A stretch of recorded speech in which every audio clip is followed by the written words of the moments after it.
Bienvenue dans votre émission En Tout Cœur, une émission En Tout Cœur, une émission ouverte à tous. L'émission En Tout Cœur ici à Paris. Nous recevons pour vous, chers téléspectateurs, le grand bassiste de l'orchestre Bourré Band, de l'artiste Sekouba Bambino Diabaté. Il avait déjà sorti un premier disque en Guinée en 2000.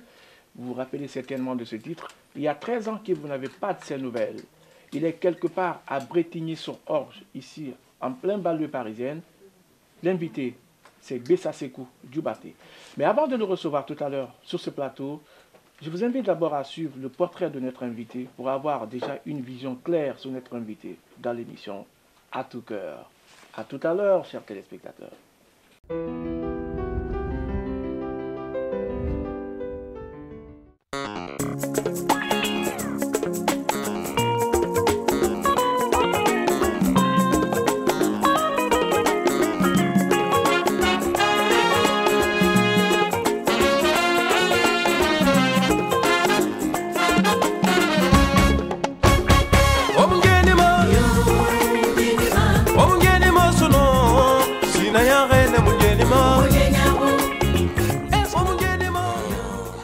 Salut, je suis Sekou Diabaté dit Bessa Sekou, artiste musicien, auteur-compositeur, bassiste du groupe Sekouba Bambino,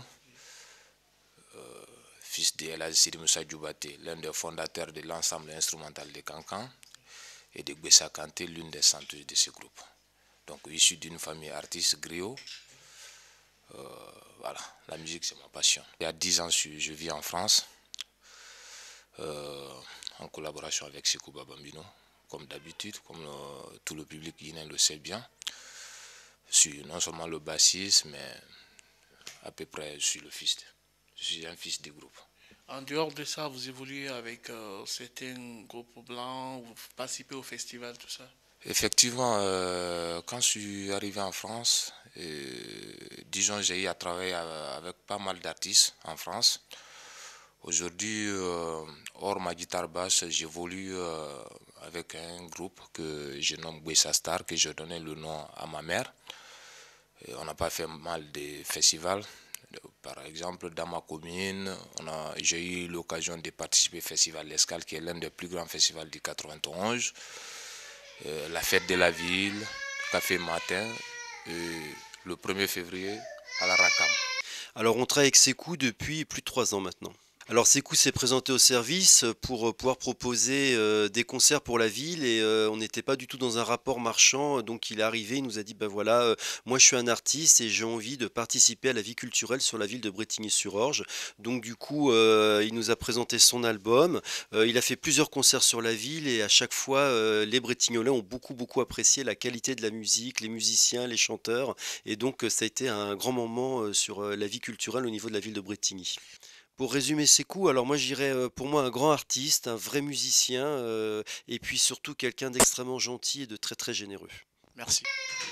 Donc ça c'est une très grande opportunité et Bessa Sekou n'a pas dormi depuis 13 ans et puis voilà, celui-là ça tourne bien, ça va. Voilà, c'est la famille, oui. Madame Fatmata Nabé et ma fille Diabaté Bessa, le monument à ma mère. Voilà. Yes, you're right. I cannot speak up to the last point of my husband. But all I can say here, I'm so proud of him, and I'm so happy. I'm so happy to be with him. Here am I. I'm Ajanabe with my daughter and my husband, and I think I don't have anything absolutely to add unless I say hi to my family, to my little boy Abdou Karim Nabi, and my mother. I know we are Fier d'être africain, mais civilisé, Kone nana France lenkomenga wari nyini ni kumara mo me fe kobleda ne nara France kone benga wari nyini ni kumara mo me fe kobleda iri kuru meme gidero bambate mboni Afriki wodo kadine mezo. Merci chers téléspectateurs, encore merci d'être dans l'émission À tout cœur avec Bouba Camara. Après donc le portrait, je reçois à présent mon invité sur ce plateau, Bessa Sekou Djubaté. C'est avec beaucoup de plaisir que je vous reçois dans cette émission. C'est à moi l'honneur, Monsieur Bouba. Oui. Très très content de participer à l'émission À tout cœur. Oui. Je suis de cœur avec toute la population guinéenne. Alors, ce qu'on n'a peut-être pas dit dans ce portrait tout à l'heure, Bessa Sekou Djubaté, c'est que vous êtes de Sididou. Quand je parle de Sididou, c'est le réservoir des vedettes confirmées. Oumou Djubaté vient de là, Bissia Saran, et beaucoup d'artistes guinéens, de Déliké Kourimadi. Expliquez un peu à ces téléspectateurs. Je suis très très content, Bouba. Oui. Je suis très heureux de participer à l'émission À tout cœur. Oui. Effectivement, je suis issu d'une très grande famille d'artistes, oui. de Sididou, oui. de El Hadji Moussa Djubaté oui. et de Bessa Kanté. D'abord, mon père a été l'un des fondateurs de l'ensemble instrumental de Cancan. Oui, ça c'était à quelle époque là? Bon, ça je ne me rappelle pas, mais c'est trop ancien. Oui. Et effectivement, je suis issu d'une très grande artiste.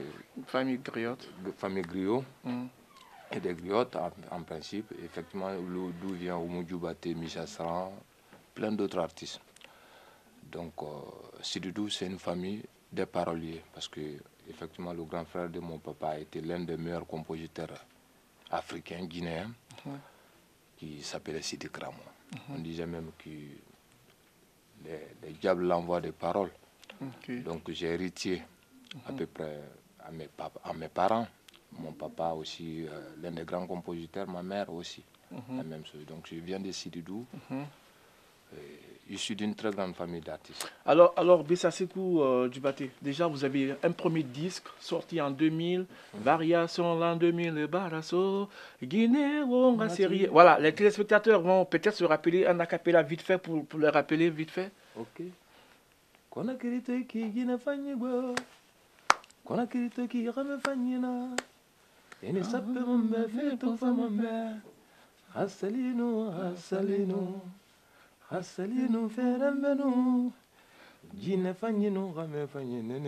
Bon, voilà, c'était juste ça. Voilà, alors, juste après ça, en 2000, vous avez quitté la Guinée, vous êtes venu en France. Qu'est-ce qui est arrivé quand vous êtes arrivé ici déjà? Effectivement, Bouba... Parce que 13 ans, c'est pas 13 jours, c'est pas 13 semaines 13 quand même. Ans, effectivement, c'est long, c'est beaucoup. Mais pour moi, ça n'était pas beaucoup. Parce que Bessa Sekou avait besoin, j'avais une ambition dans la musique. Oui. Et quand j'ai appris la guitare basse, mon premier rêve, c'était de connaître d'abord le monde. Effectivement, je fais... Et c'était qui votre idole à l'époque qui vous a poussé un peu à jouer un peu la guitare basse? Donc, mon meilleur bassiste, il y avait deux de préférence, parce que j'écoutais beaucoup Guy Sanguien.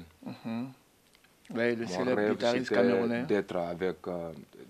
d'avoir joué comme Guy, d'avoir joué comme Richard Bona. Oui. Et plein d'autres bassistes. Mais surtout j'écoutais beaucoup Guy Sanguien, parce que j'aimais tellement ses notes. Et en 99, quand j'étais en tournée avec Sekou Bambino et Kandia Kouyaté Oumou Djubaté, j'ai eu l'occasion de le rencontrer dans le festival au MAD. Vous l'avez abordé? Je l'ai abordé. On était dans le même hôtel, en fait. C'était une très grande surprise, parce que d'abord, je rêvais déjà de le rencontrer. Et Dieu a fait que dans le festival au MAD, c'était l'un des plus grands festivals que j'ai jamais participé. On était dans le même hôtel. Par au hasard, au déjeuner, on venait tous les grands musiciens étaient là pour le déjeuner. Je rencontre qui? C'est Guy Sanguien. J'ai pris sa main, il était étonné. Je dis, est-ce que dans ma tête, je rêvais de te rencontrer, mais je ne sais pas quand et où. Et comment? Et comment. Oui. Il dit, bon, mais voilà Guy. C'est moi Guy Sanguien. Je dis, bon, je suis un des fans de toi parce que je suis bassiste. Mais j'ai aimé plus la basse quand je t'écoutais beaucoup. Dans l'album d'Ininkan de Manfila, dans le morceau de Missia, Titribaya, oui. dans l'album, le premier album, le deuxième album de Moudjoubaté Masser. Donc ça m'a impressionné et j'apprenais beaucoup de tout ce qu'il fait. Alors Sékou, parlez-nous un peu de votre rencontre avec Sekouba Bambino Diabaté. C'est à quelle occasion vous l'avez rencontré?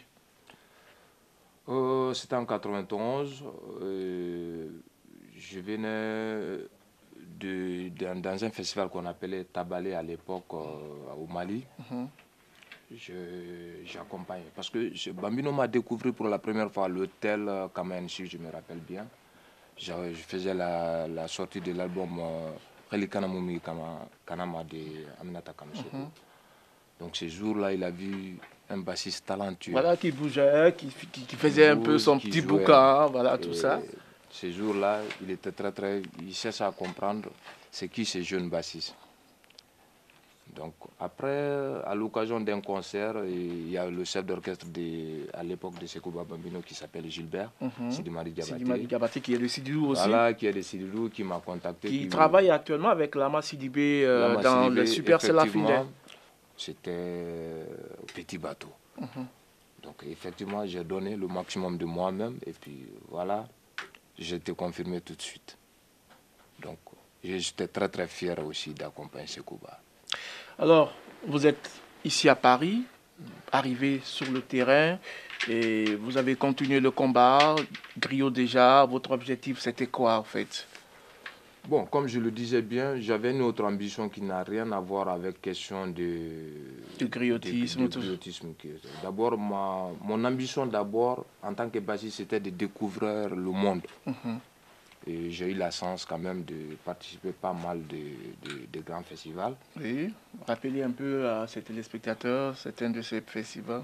Bon, je dis les festivals dont je l'ai fait, je l'ai rappelé tout dernièrement quand j'étais en Danemark, qui m'a impressionné, c'était avec le groupe Kandé en 2000, qui était le festival Rainforest Music, qui réunissait plus de 80 000 spectateurs, ce qui c'était très impressionnant, tel que le festival Omad avec Bambino, le Café Matin en Belgique, le festival de jazz à New York. Donc tout cela était mon ambition. Je voulais réellement découvrir le monde et savoir les différentes cultures, connaître d'abord les différentes cultures. Parce qu'effectivement, j'ai fait un premier album qui a été anticipé pour moi. Parce qu'effectivement, l'esprit était non seulement gamin, mais un musicien talentueux qui a été découvert par un producteur qui propose un enregistrement tout de suite, parce qu'en direction musicale de plein d'artistes au JBZ, qui me pose la question, mais c'est quoi? Et bon, en tant que directeur musical de plein d'artistes au JBZ, pourquoi pas un enregistrement à toi-même?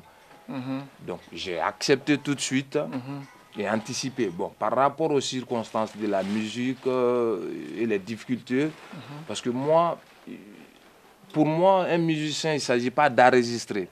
Mais quand un leader, quelqu'un qui est fait pour chanter, enregistre et qu'un musicien enregistre, il faut qu'on voit le côté musical qui est présent. Le côté professionnalisme. Le côté professionnel. Ce qui fait que j'ai décidé pour la première fois de prendre un arrangeur étranger, qui était Zakaria Mambou, l'arrangeur de Tikendia, à l'époque au premier album. Mais ça a été tellement anticipé parce que je rêvais trop de sortir, de découvrir plein d'autres choses. Ce qui veut dire que j'ai anticipé, je n'ai pas pris du temps pour exploiter effectivement qui est BCC quoi en réalité. Alors, on a parlé tout à l'heure de ces différents festivals. Parlez-nous un peu de la représentation guinéenne. Est-ce qu'il y a des artistes guinéens déjà qui sont aussi présents dans ces différents festivals? Bon, aujourd'hui, dommage, quand j'entends des artistes, par exemple, parler aujourd'hui, quand on leur pose les questions, pour dire que on demande... Mais vas-y, hein, n'hésitez pas. En fait, parce que... Excuse-moi du terme, je suis très content que cette question vienne. Parce que mon souci aujourd'hui, quand quelqu'un est malade, il a mal à la tête, tu viens voir un médecin, il faut dire quel est ton problème pour qu'un médecin ait la solution. Si on ne parle pas la réalité, à vous les journalistes, bon, je me rappelle par exemple, Manfla m'a dit que la musique est une voiture. Si la musique était une voiture, par exemple, je dirais le coq sera l'artiste. Le moteur sera les journalistes, l'essentiel le public. Imaginons que chaque fois qu'on pose la question à un artiste guinéen, comment va la musique guinéenne sur le plan international? Tout le monde dit ça va bien. Ça va mal, ça va pas. Réellement. Comment ça ne va pas? Expliquez un peu. Voilà, je suis musicien, j'ai eu la chance d'accompagner d'autres artistes qui ne sont pas des Guinéens. Dans les grands festivals aujourd'hui, le nombre d'artistes africains que je rencontre par rapport au nombre d'artistes guinéens qui sont sur le podium, sur le plan international des festivals comme Omad par exemple, comme le Rainforest Music par exemple, je voyais des artistes, des grands artistes ivoiriens, des grands artistes maliens, des grands artistes, c'est-à-dire tout, la grande diversité des cultures du monde. Je voyais toutes les populations, des grands artistes africains. Bien, sauf la Guinée. Sauf la Guinée qui n'était pas bien représentée. Hormis quelques... Quelque part, et tout le temps. Si on dit que comment va la musique guinéenne sur le plan international, on est là pour faire plaisir. C'est vrai qu'il faut se faire plaisir, il faut se donner ses valeurs. Ça n'a rien à voir avec le concert Apollo qu'on fait. Non, ça n'a rien à voir. Mais il ne faut pas se limiter. Il faut pas qu'on se limite sur la communauté. La musique est universelle. Bouba est un Guinéen, un journaliste guinéen. Quand il écoute la musique, il a sa part de responsabilité dedans. Tu nous aides en fonction de la réalité de ce qu'on fait. Mais je croyais, moi, Bouba, qu'il y a la crise dans la musique, mais la Guinée en particulier. Chers téléspectateurs, c'est les 5 vérités de Bessa Sekou Dioubaté. Vous êtes dans l'émission À Tout Cœur. Alors, c'est qu'on va parler de vous. C'est vrai qu'il y a eu un album, vous êtes sur un autre projet d'album. Expliquez un peu à ces téléspectateurs. Bon. Une très grande surprise parce que, effectivement, après 13 ans d'absence, comme je t'avais dit, Bessa Sekou avait besoin d'expérience. Il fallait chercher d'abord qu'est-ce qu'il faut. Et pour ne pas que j'anticipe un autre album que je lève, comme je l'ai fait en première, j'ai souhaité de prendre cette fois-ci des précautions pour que, même si ces 2 personnes arrivent à écouter, ils sauront que c'est un musicien qui a enregistré un album.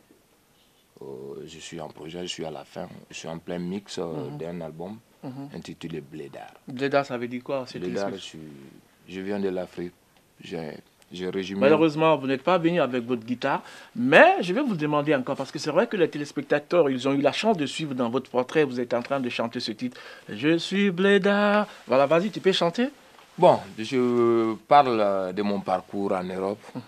À l'époque, c'était un peu difficile. C'était un peu de la galère, tout ça? C'était un peu de la galère, parce que, effectivement, quand tu quittes d'un pays à un pays, tu reprends tout. Ouais. Effectivement, je reprends tout, mais grâce à Dieu, j'ai bénéficié de l'expérience de Sekou Bambino quand même. C'est vrai, il m'a appris à écouter. Il m'a éduqué. Ouais, musicalement parlant. Musicalement parlant. Premier défaut d'un artiste, d'abord, il faut qu'on écoute et accepter des critiques. Donc, ce que j'ai accepté, je suis sur un album. Comme tu arrangé par qui? Par Thierry Vaton, l'arrangeur qui arrange Fodé Barreau. Oui. Je l'ai choisi parce que je lui fais confiance par rapport à des produits que j'ai écoutés. Parce que je ne l'ai pas pris parce qu'en tant qu'arrangeur, je l'ai pris par rapport au travail qu'il a fait. Si j'écoute Somadala de Ibro, j'écoute les différents albums de Fodé Barreau. Tout dernièrement, il travaille pas mal d'artistes sur le plan international. Donc je l'ai choisi. Effectivement, ça m'a coûté. Mais j'ai préféré pour que, étant un musicien, que ce qu'on écoute, que ce soit de la musique, et pas non seulement la musique, mais que ce soit de la musique guinéenne. Malgré que j'ai exploité les différents rythmes quand même, mais j'ai imposé la base de mon structure est basée sur Yankadi cette fois-ci. Pour que le côté musical et le côté du rythme guinéen soient présents. Et vous êtes sur la télé guinéenne. Alors c'est cool. Pour nous quitter rapidement, vous êtes annoncé pour le festival Escale, ça va être en mars, hein, à Bretigny. Je rappelle que vous êtes Bretrignolais. Hein. Vas-y. Je suis de Bretigny. Effectivement, c'est un quartier que j'aime beaucoup parce que effectivement, ils m'ont apporté plein de choses. Parce que j'ai eu la chance en 2010 de participer au festival L'Escale. Mais je n'ai pas fait l'ouverture. Et j'ai fait la fête de la ville, ce qui m'a permis de décrocher pas mal de choses. Et aujourd'hui, les correspondants que j'ai eus à travers cette commune, parce qu'ils ont 5 festivals quand même. Et les 5 festivals, j'ai eu la chance de participer les 3. Le 4e, ça vient l'Escale, je fais l'ouverture avec mon groupe Bessa Star. Donc, tu es invité, bien sûr. Avec plaisir. Avec plaisir. Sékou, ça a été vraiment un plaisir pour moi de vous recevoir dans cette émission C'est à à tout moi cœur. l'honneur, c'est à moi Le l'honneur. dernier mot à nos téléspectateurs. Écoute, je vous aime. Je suis dans l'émission à tout cœur. Je suis de cœur avec toute la population. Je suis de cœur avec la Guinée. Sans cœur, rien ne peut aller. Mais qu'on a des bons cœurs quand même. Et je sais que le Guinéen est fait.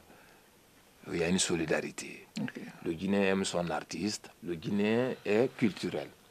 Malgré les différents problèmes difficultés qu'on a rencontrées, mais je sais que ça va aller, la Guinée va s'en sortir. Sur le plan musical, sur le plan politique, sur le plan culturel, tout va aller en Guinée. Espérons que ça va aller. On est dans l'émission à tout cœur. Le Guinéen a du bon cœur et ça va aller pour la Guinée. Et ça va aller pour la Guinée. Chers téléspectateurs, c'était un autre invité, Bessa Sékou Dioubate, le célèbre bassiste de l'orchestre Bouriban de l'artiste Sékou Bambino Diabaté. Il était notre invité dans votre émission à tout cœur. Au plaisir de vous retrouver la semaine prochaine avec le même sourire. Mais avant de vous quitter, chers téléspectateurs, retenez que l'amour, c'est cette barre de fer qui se forge, mais qui ne se force pas. Ouais. La semaine prochaine. Au revoir. Merci.